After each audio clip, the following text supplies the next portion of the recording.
So this chapter is entitled as the divine and the demonic nature. So we have three divisions from this chapter. One is divine and demonic qualities, and we have demonic qualities, and we have removal of evil qualities. All right.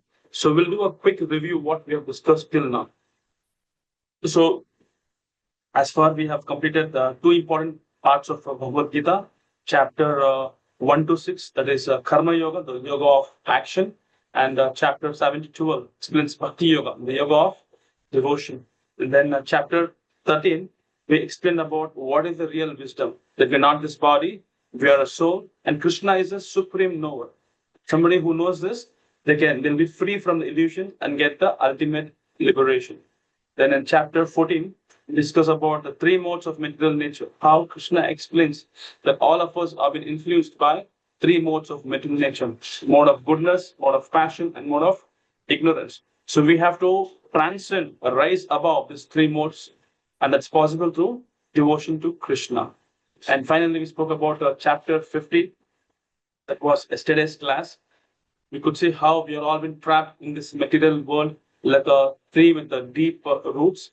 So we spoke about how Krishna says, that this world is like a tree with the roots upward and branches downwards, right? So to find a real peace and joy, we must go to the original home. That's why today we are going ahead with chapter 16, titled as Divine and Demonic Nature.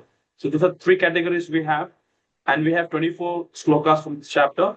Divine and demonic qualities is part 1. Part 2 is demonic qualities, and third is removal of evil qualities. So it's a very interesting topic, and please pay attention and make sure you also make notes of this. Okay? Hare Krishna. So it's very important to know the three things, that is divine and demonic qualities, and the removal of evil qualities. So we'll discuss one by one. Okay, here we go.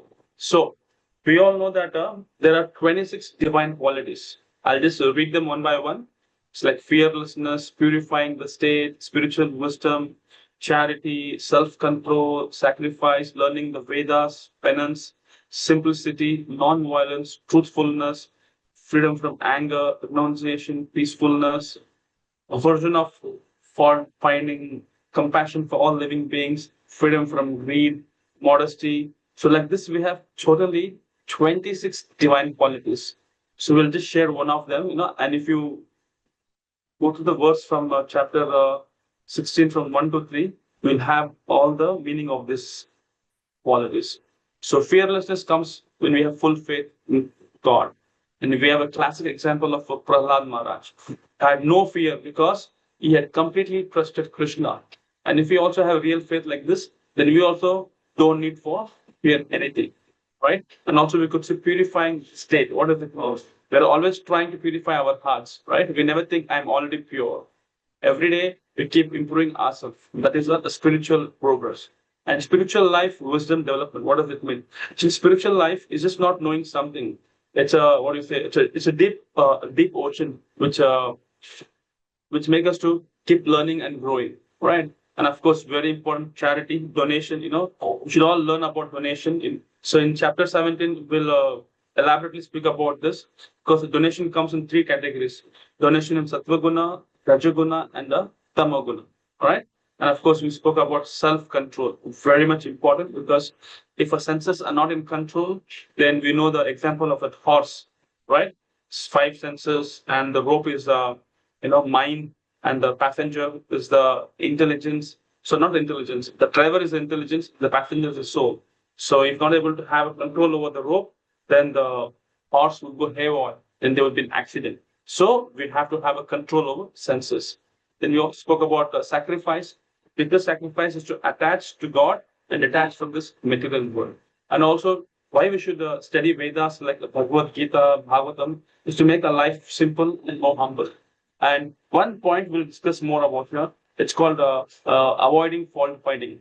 Actually, it's a very important topic. Avoiding fault finding. We should try ourselves not to blame others. If you wrongly blame someone, what happens? Do you all know? You take their karma. Okay, I'll give you an example with this. maybe that will make you more easier about the fault finding. See, once there was one man who was always finding fault in others, So when he died, the god of death personification, that's Yamraj, yes, he came. And the man begged for no more time, give me some more time. But Yamraj gave time, but warned him that he had to eat the huge mountain of sin. That is, so it's like worms, you have to eat that because falsely blaming others. So now to test him, Emraj asked him, okay, you can do one thing. You can drink milk under a palm tree in the morning. So people saw him that every day early morning, he used to go near the palm tree and to drink milk. Now what happened? Everyone was like moving around there. They thought, why this guy's early morning is drinking, wine, why he's drinking liquor. So they were actually finding fault, they were blaming him, why he's doing wrong thing. And then find what happened? Because of finding fault, all the karma that he had, it's getting shared among all these people. Even his own wife, even she also blamed him, why do you take uh, this wine early morning, actually it's not wine, it's a milk, but people are fault finding. Because of that, what happened? Everybody are taking their karma. So the moral, what I want to say you is, blaming others can bring karma to you. Oh my God. So you see, you should be very, very careful. If you blame somebody, their karma, will come to you. So you should be very careful. Like I'll tell you one story. So there was a king who prepared food to donate, huge, So suddenly, so his intention is to make all the brahmanas very happy. So he made a big feast. So what happened? All the village people, all the brahmanas from different villages, they all came for having this feast. So while cooking was going on, there was one eagle just catching a snake, So while going on the way, the snake tried to come out of that clutches of eagle. So in that way, the poison came from his mouth, and that poison actually fell on this food. But nobody knew. King didn't knew. Nobody knew. So then what happened? All these people came. They had food, and then they all died. So even good intentions can go wrong if you're not careful. Now, what happened? Just asking this. When all of us came, when they died, so after few years, again, this king, thought, maybe this time I should be very careful. So he arranged a feast. So many brahmanas were coming from different villages.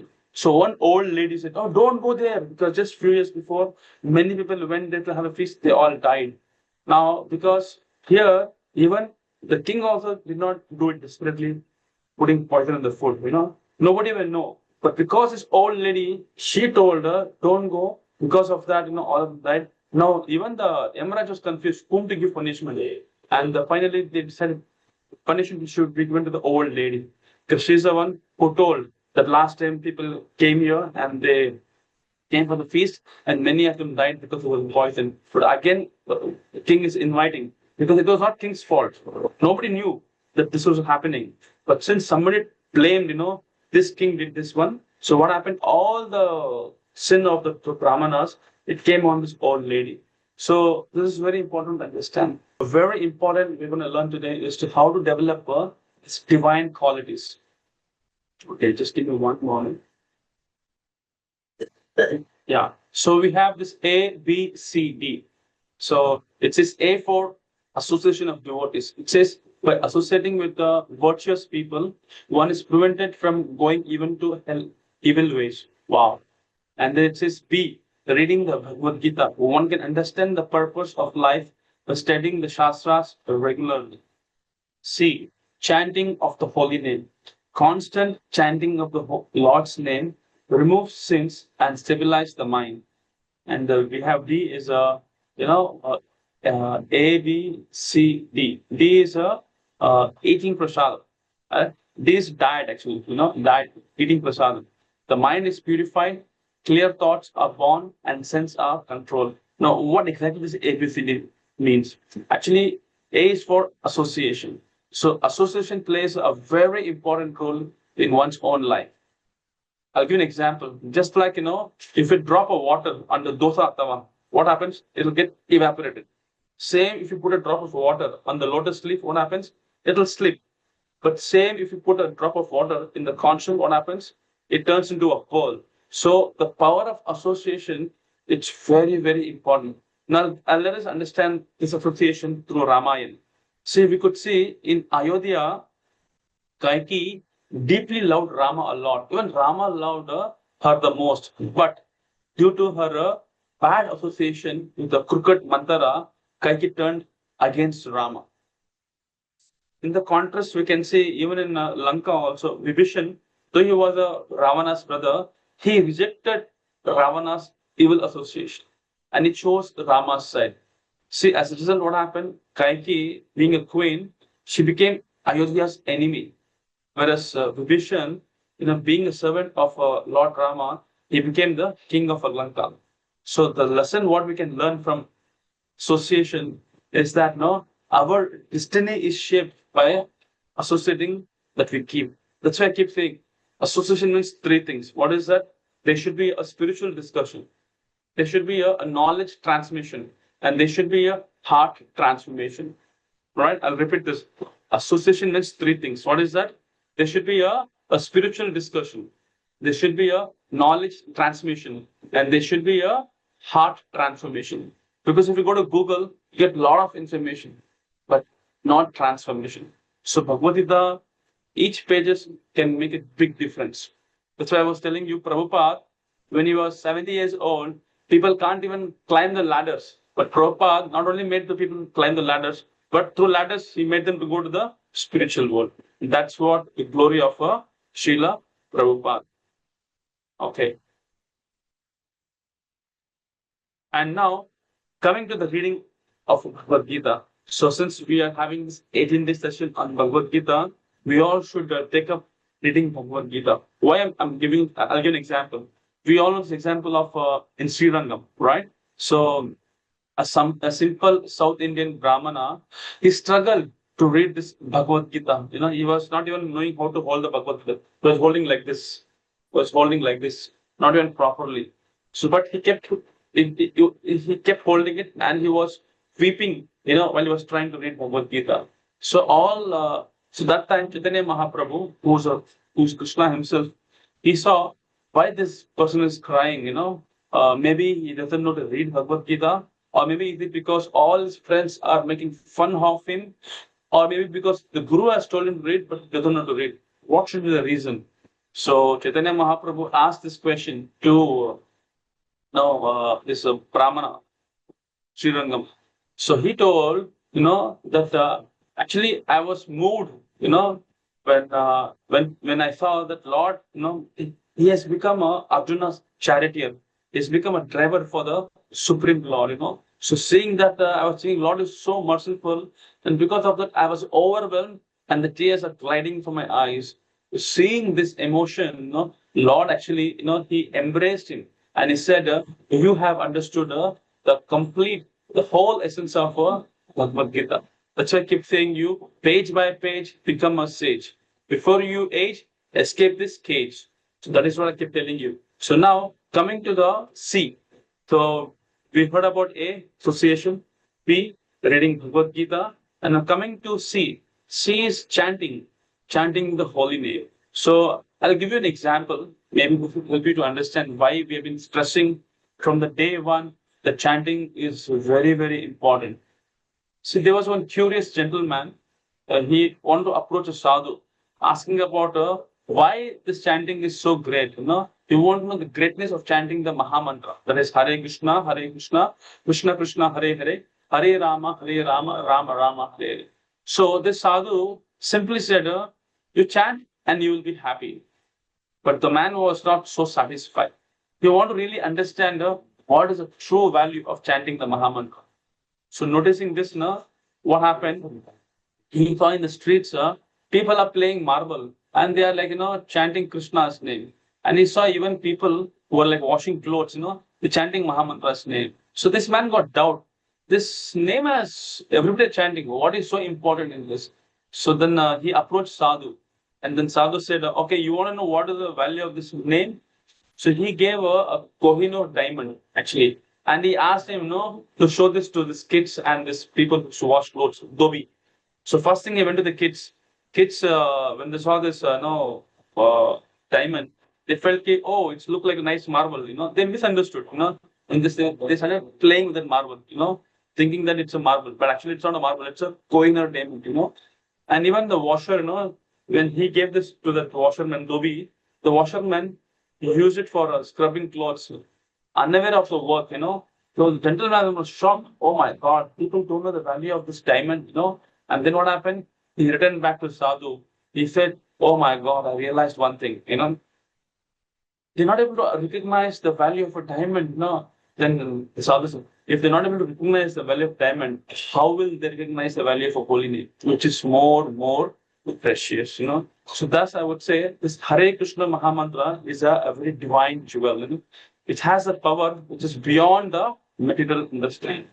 That's why it is said in the age of Kali Yuga, Hare Nama, Hare Nama, Hare Nama me kevalam, kalau nastiva gatur anyatha. So there is no other way, and there is no other way. So chanting is the only solution because we are in a material world. There's a verse that says, Kalirtoshe nide rajan, asti heko mahan gunan. Eva Krishnasya Mukta Sangha Parabrajit. So in Kali Yuga, quarrel, hypocrisy, they go hand in hand. So there's only one way, even in such a darkness, there's one good thing about this holy name. What is that? Just chanting the holy name, all the good things will come to you. All the auspicious, even in such a fine faulting, so much of fault finding, one good thing. That is the holy name. That's why we should chant. That's why I keep telling you every day, we should all make an attempt. At least chant 1 or 2 rounds. Early morning, after you take bath, go to the puja room, chant 1 or 2 rounds. You see, your mind becomes very calm, very peace. And because of that, you'll be very composed. All right? So this is very, very important, chanting the Lord's holy name. And A, B, C, D is diet. Diet means, eating prasadam.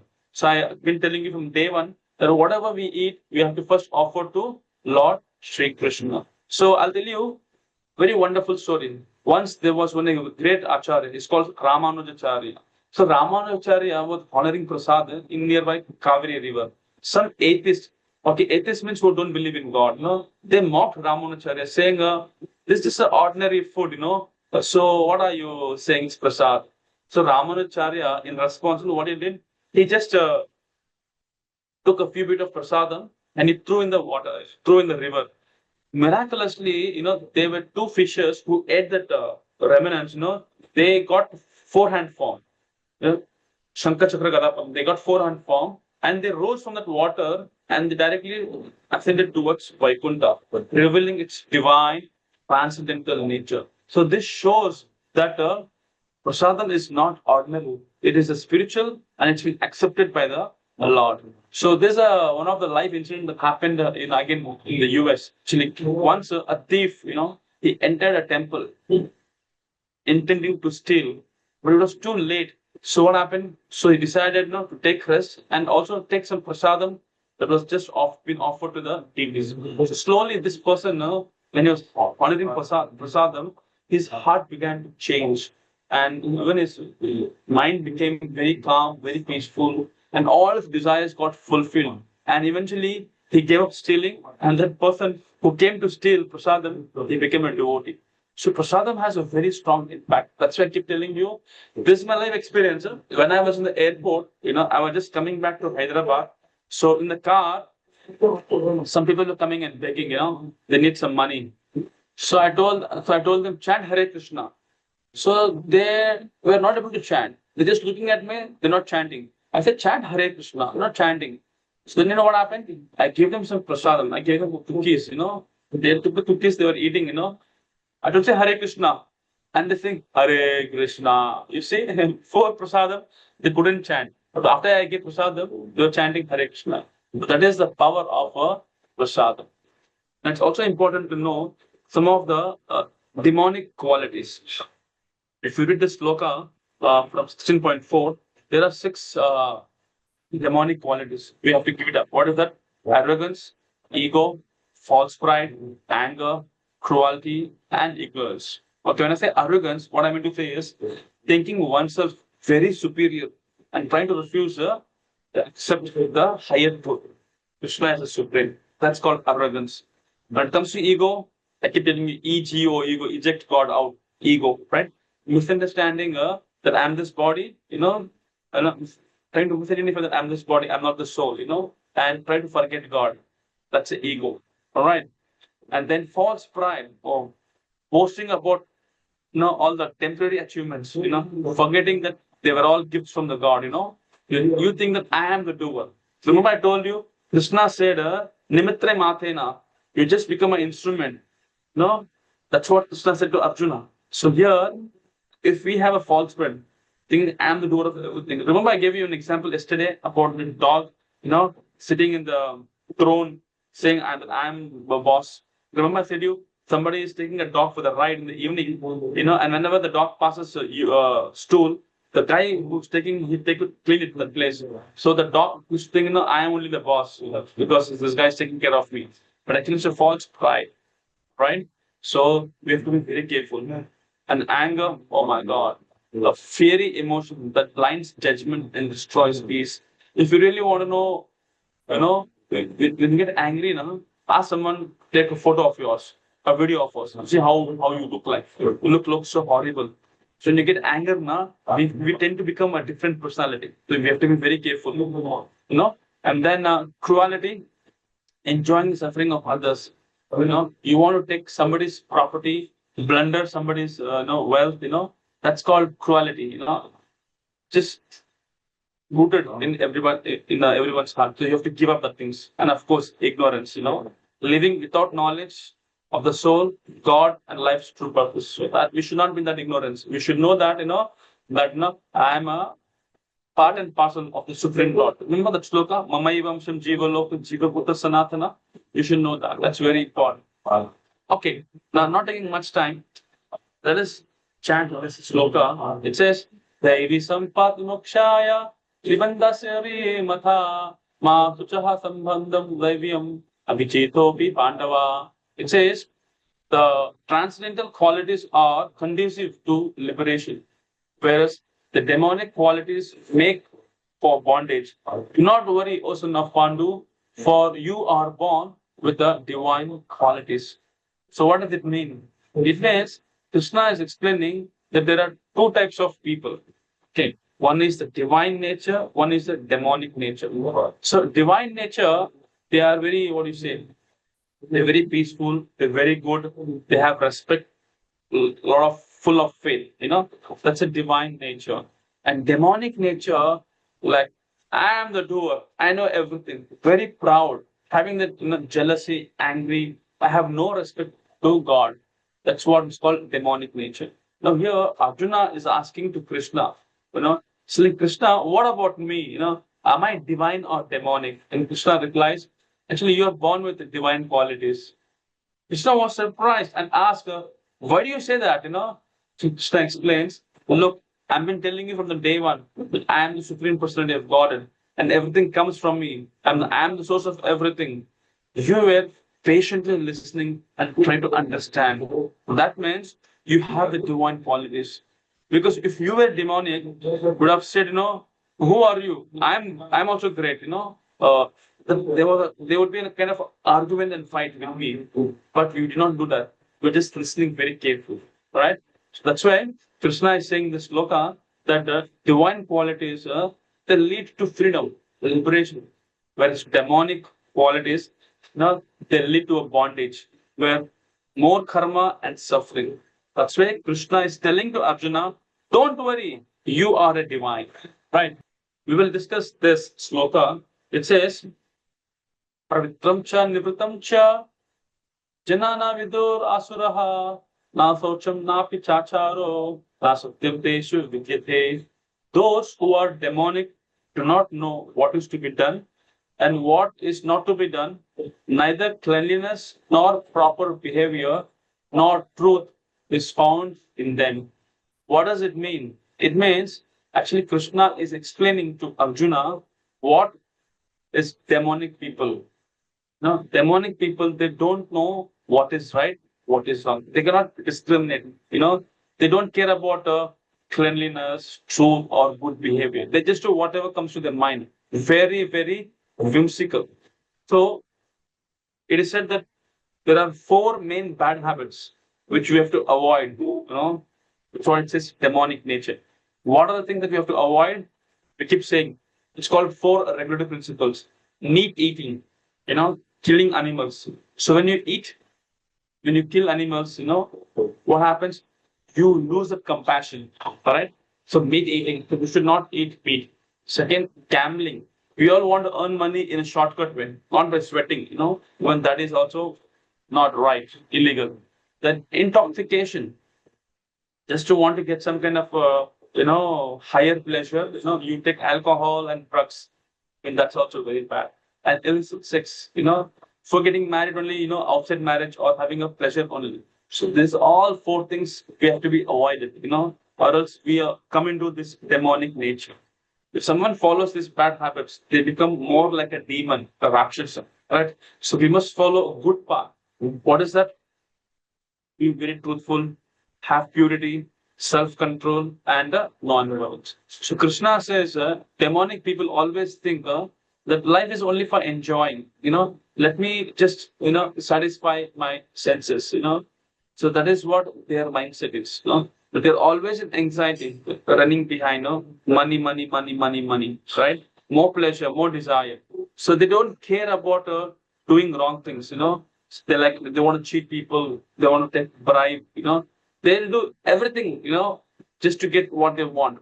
So it's all demonic nature. We have to be very, very careful. I'll give an example. A man was taking a bribe, illegal money, His friend warned him, hey, don't take bribes, it'll bring problems. But he did not listen, He earned a lot of money. Later, when he took his VRS, when he got retired, he got a very serious disease, He spent more than 70 to 80 lakhs, just trying to, get the treatment, and he went even abroad for the treatment. But the disease didn't cure. So his friend said, see, this disease, this health issue, it all happened because you took bribe, But the man said, see, if I don't take a bribe, how would I get money for my treatment, But he's not thinking that he is doing the wrong way. He's not saying that, no, that the sinful money caused a problem. He's thinking that because I have money, I saved him. No, now I'm able to take care of them to save myself. He's not thinking that all these health issues, it came because of disease. So we have to be very careful. Even you're doing mistake, you think, you're proud of that. So you have to be very careful. That's why this is one of the demonic people's attitude. They have always false ego. No, I am the doer. I am everything. I am great. So if you have this false ego, pride, anger, lust, it's quite challenging. And they are the big problem, a barricade in yourselves. That's why even somebody becomes envy towards God, who's Paramatma sitting in everybody's heart. If someone explains, dharma, what is right, you don't accept that. They think, their own way is the own selfish way is the best way. So what I'm trying to conclude here, because I know I'm speaking a lot about demonic things here. So what I'm going to say here is that we all must try our best to avoid these demonic qualities, and follow the divine behavior. And how to do that? Just listen Krishna's teachings in Bhagavad Gita. Have faith and humility. Okay. Now, this is something very important we all should know. These are called the four pillars of dharma. We are all sitting in a chair. It has four pillars. When one pillar goes, we may fall. But this is the four pillars of dharma. What are the four pillars of dharma? There are four relative principles: austerity, truthfulness, compassion, and cleanliness. When I say austerity, it means tapasya, very self-control, discipline, But opposite is intoxication. All right, truthfulness, gambling and cheating. See, when somebody is not honest, somebody's telling lies, that comes in truthfulness, gambling and cheating, right? Then comes compassion. Compassion is like karuna, right? Somebody is eating non-veg, that means he has no compassion because he's killing animals, he doesn't have that kind heart. And cleanliness, as I told you, before getting married only, having a marital affairs. So there's no purity, cleanliness. So these are the four pillars of dharma. So we have to have this control over this. That's why in ISKCON, they say, when you want to take a Diksha also, they say that you should know the four regulative principles. What is that? No meat eating, no gambling, no intoxication, no illicit sex. If you know these three, four things, and you're following them and chanting Hare Krishna mantra, then you are eligible to take initiation. So this is very, very important. So here, by not taking much of a time, I would like to share the collection of demonic qualities. What is that? It says, do not know what should be done and what should be done. Do not follow the scriptures. Self centered, improper conduct, lack of truthfulness, impure, neither desire nor follow moral principles. What does it mean? It means such a person neither cares to live a righteous life, dharmic life, nor feels any need to follow dharma. It can be moral or spiritual duties. Why? Because the mindset leads to degradation, suffering, and ultimately spiritual fall down. So these are all demonic qualities. We have to say no for this. If you have this in your life, then it's going to be downfall. Your spiritual growth will just keep degrading. Now, in this, there are two words here. One is 16.11, 16.18. So it says, they believe that to gratify senses is a prime necessity of human civilization. And this until the end of life, their anxiety is immeasurable, borne by a network of hundreds and thousands of desires, and absorbed in the lust and anger. They secure money by illegal means for self gratification. That's slogan number 11. And let's say 18. Slogan number 18. It says, bewildered by false ego, strength, pride, lust, and anger, the demons become envious of the supreme personality of God, who is situated in their own bodies, in the bodies of others, and blaspheme against the real beauty. Okay, I'll explain you what I'm trying to read here. See, people with a demonic nature think that life's goal is to just enjoy the senses and earn a lot of money, yeah, even by illegal ways like bribery. So I'll tell you, one man kept taking bribes and thought he was very smart. Later, as I told you, when he got retired, he got a serious disease. He had spent all his black money for treatment abroad. His friend warned him, earlier, but he didn't listen. Still, he thought maybe if I don't take care of bribe, how will I able to afford my treatment?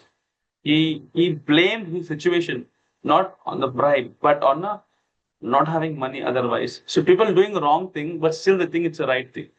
Now this shows how demonic people think. They try to twist right into wrong, ignoring dharma and justifying sin. So we have to be very careful. These are all demonic qualities. We have to say no for this. Such people are always full of anxiety, desire, and they become envious of God. They don't follow dharma even when it's been clearly told. That's why I keep saying money is sweeter than honey if it is somebody else's money. All right. So that's why one of the name of Lord Krishna is Lakshmi Pati. All right.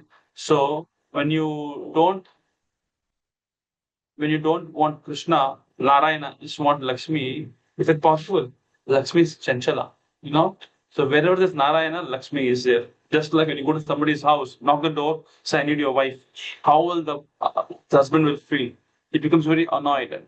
So what I mean to say is, wherever there's Narayana, Lakshmi also will be there. But if you just say no to Narayana, just have Lakshmi, then you are in a trouble. That's what it says realization. The first step of treatment is the diagnosis of the disease. These thoughts must be examined to see if they exist within me. And with the help of Krishna, they must be uprooted. So, what does this mean actually? See, just like a doctor, when you go for a checkup, he checks the disease. And we must also check our own mind. Do we have demonic qualities inside me? To have that question. See, in the earlier yugas, the demons and devotees, the Rakshasas and the Asuras, they used to be separate. Let's see, I'll tell you an example. In Satya Yuga, Lord and Lord and the demons were different planets, like Narsimha and Hiranyakashipu. Treta Yuga, Lord Rama and Ravana were in the same planet. And Dwapar Yuga, Pandavas and Kauravas were in the same family. And in Kali Yuga, both good and bad are inside the one person. See, that's why Lord Krishna doesn't come now to kill demons, because everybody has some demonic side. If you start killing, then nobody will be like. So that is what I'm trying to say. That Lord Krishna tells in this Kali Yuga, one of the best way. So what did Lord Krishna do in the Kali Yuga? Is that now he comes as the Chaitanya Mahaprabhu. I told you Chaitanya Mahaprabhu is not an avatar, it's Krishna himself. He comes by giving the Nama Rupa, the form of a name, chanting the holy name, which is Hare Krishna, Krishna Krishna, Hare Hare, Hare Rama, Rama Rama, Hare Hare. So when we chant the name sincerely, automatically our demonic qualities get removed from the root. That's why I mean to say in Kali Yuga, Lord is helping us, not killing the demons, but to purify our hearts. That is only through holy name. So here it says, Trividam Narakakshedyam Varam Nasanam Atmanaha Kama Krodha Tataslabha Tasmat Etatrayam Tyaja. There are three gates leading to the hell: lust, anger, and greed. Every sane man should give up this, for they lead to the degradation of the soul. What does it mean? Krishna is warning that these three things, lust, anger, and greed, these are the three gates which is leading to hell. So people, should be very careful. But people still chase these desires, especially greed. I want more, more, more. They're saying in English, there is enough for everyone's need, but not for one man's greed. You heard this statement? There's enough for everyone's need, but not for one man's need. I'll give an example. See, somebody is, somebody is throwing some grains, So what happens? Some birds come, they, eat and they go off. But when it comes to human being, what they do, they take the sack itself and go off. The sack itself, they take it and go off. But the birds, they just take whatever they need and go. So that much greed we have. That's why I'll tell you a story of a greedy man. Actually, there was once a very greedy man.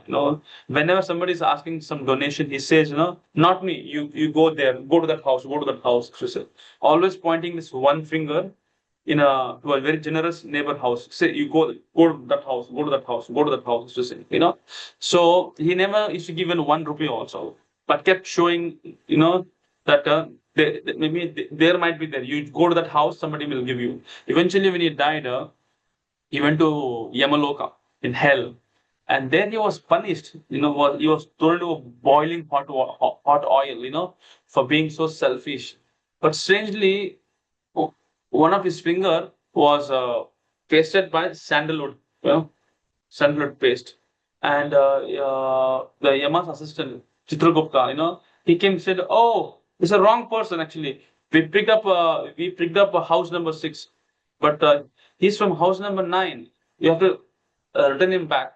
So now, before returning the back, the person asked this Chitragupta, "Yeah, why was my one finger was pasted with sandalwood?" So that he replied, Chitragupta replied, "Actually, you know what?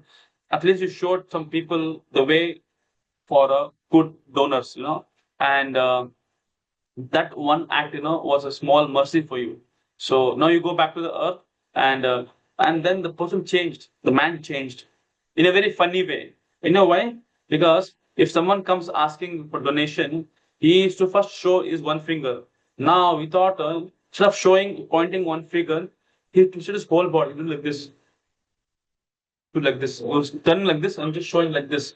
Why is rotating like that? Because he thought, okay, by doing that now, his whole body will be, will be pasted by sandalwood. That was because by just showing one finger, his finger was, pasted by sandalwood. But if I just rotate like this whole body, go there, if I say, that means my whole body will be, what do you say, will be pasted by sandalwood. So this is how funny the person was. That's why this greed, it binds so much that we sometimes justify wrong things. That's why my takeaway message to all of you is that just don't just point out the way to good, but give. The one who gives, that's a real escape from hell. What happens now? We get, and we forget. But then we should also learn of give, and forgive. Even that is also is very important.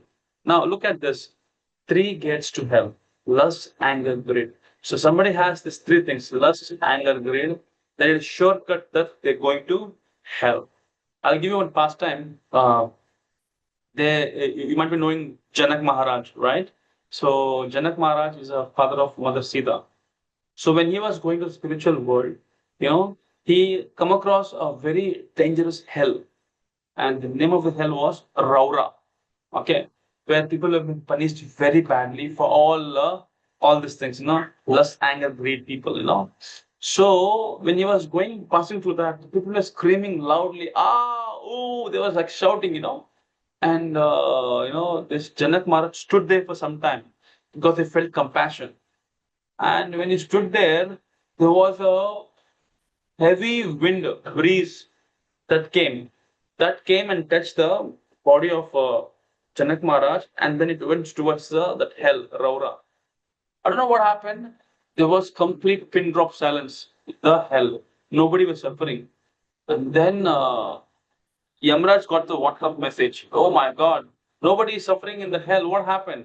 Immediately, Yamraj comes to that place and he says that this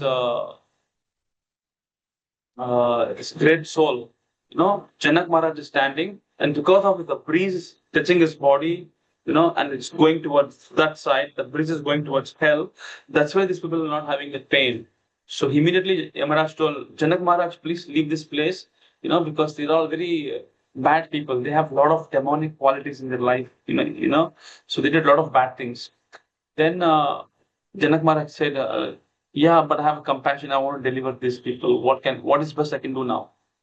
So you see, Janak Maharaj, both Yamaraj, they are great Mahajans. So Yamaraj told, "Okay, Janak Maharaj, if that is the case, then in your whole life you chanted so many times the holy name. Just for one name you chant, and you can give that credit to all these people who are on this planet. Then something may happen." But okay, he said. Janak Maharaj just said only one word. Jai Shri Ram. Not even said Ram, just saying Ram is saying. Immediately from the Vaikunta, many Pushpaka Vimana came.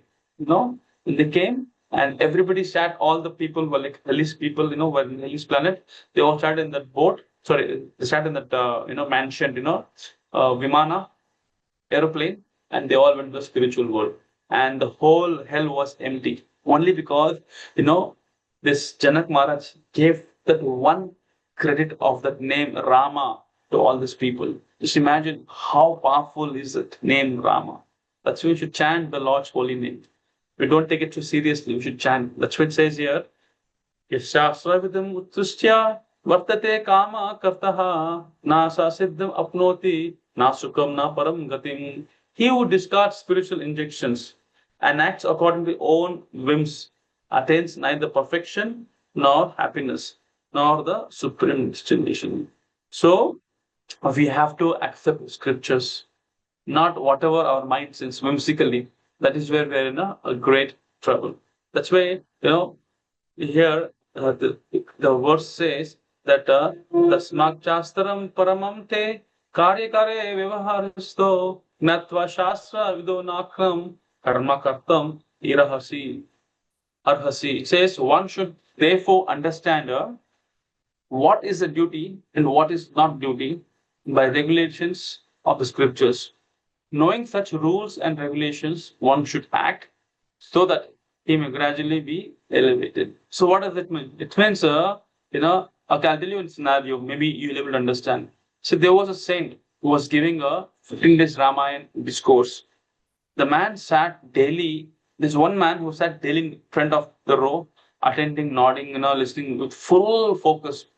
And the saint thought, aha, at least there's one sincere listener who is here, Maybe he surely absorbed the message what I'm giving in classes for the last 15 days. So on the final day, After the class got over, the listener came forward and the saint, asked warmly, you listened with so much of sincerity, do you have any doubts? The man replied, yes, I just have only one question. Then what is the doubt? Who is the demon? Who is the Rakshasa? Is it Rama or Ravana? The saint was shocked. After 15 days class, with a deeper explanation, this is what you're asking? And this person was giving class, no? He smiled very painfully and said, actually, you're not the Rakshasa. I am the Rakshasa. Okay? Because I spoke 15 days giving a class, thinking that you understand. That's my great failure. So the summary, what I want to say, that we often hear scriptures like Bhagavad Gita, but we never truly listen. So we just judge right or wrong according to our own opinion, but not Shastras. Because Shastras are like very divine scriptures. So we should follow our own mind. We will be. I'm going to say what I'm trying to say. See, if we follow our own mind, then there are a lot of chances that we may go crazy. Because we will be always misled with a that for Ravana's mindset. So we should follow Shastras. But somebody following Shastras, they will walk the path shown by Rama himself. Right? That's very important. So my message for all of you is that this Bhagavad Gita is like a manual for life. Remember the first day I told you, whatever gadgets you buy a fridge, you buy a washing machine, it all comes with a manual. Because of that, you know how to use it properly. The same way, human life also has a manual, and that is Bhagavad Gita. Not taking much time, I want to give you a short summary of what we have discussed today. Today's chapter was a little very simple. We spoke about demonic qualities. So we spoke about divine and demonic qualities. We spoke about demonic qualities. We spoke about how to remove these evil qualities. So this chapter explains mainly about divine qualities like truthfulness, humility, devotion, with demonic qualities like pride, anger, arrogance, and cruelty. So this divine nature, it leads to liberation, right? While demonic nature leads to downfall of spiritual, it puts you down. Whereas divine nature, it lifts you up. That's why divine nature uplifts you, demonic nature, it degrades you. So you should know that we should choose the path which is guided by the truth and scripture. I keep telling you this, scriptures is like a mother and father is our God, Krishna. So if you want to know who's your father, you have to read scriptures. You should approach your mother. So that's what I've been telling you from the day one. So now my question for you is, according to this chapter, chapter 16, the divine and demonic nature, what does divine nature leads to? What does divine nature leads to? Okay, I'll put this question on the screen. So that will be our last question of the day. Uh, yeah. So on this chapter, what does the divine nature leads to? Absolutely right. Liberation. Yes, it is liberation only. Okay, I'll stop sharing this. All right. So now this is what I wanted to share, the liberation. And finally, tomorrow's class is very important. We are almost finishing our 18 chapters, right? Tomorrow is 17, the division of faith. Not all faith is the same. So if we join tomorrow's class, we can discover how faith can shape destiny in goodness and also passion and ignorance. So what kind of faith do we follow? What kind of faith do we follow? Chapter 17 can reveal, and tell you that what faith you have influenced by your food, by your action, and the ultimate goal. So don't miss, faith isn't a blind, it's a what is it? It's a nature. So tomorrow's chapter 17, Krishna is helping us to understand three types of faith. So be there because we may have this understanding from food to sacrifice, everything is influenced by modes, three modes. But chapter 17 explains how we can spiritualize all the aspects of life. So don't miss this transformative session because tomorrow is a very important session, the division of faith.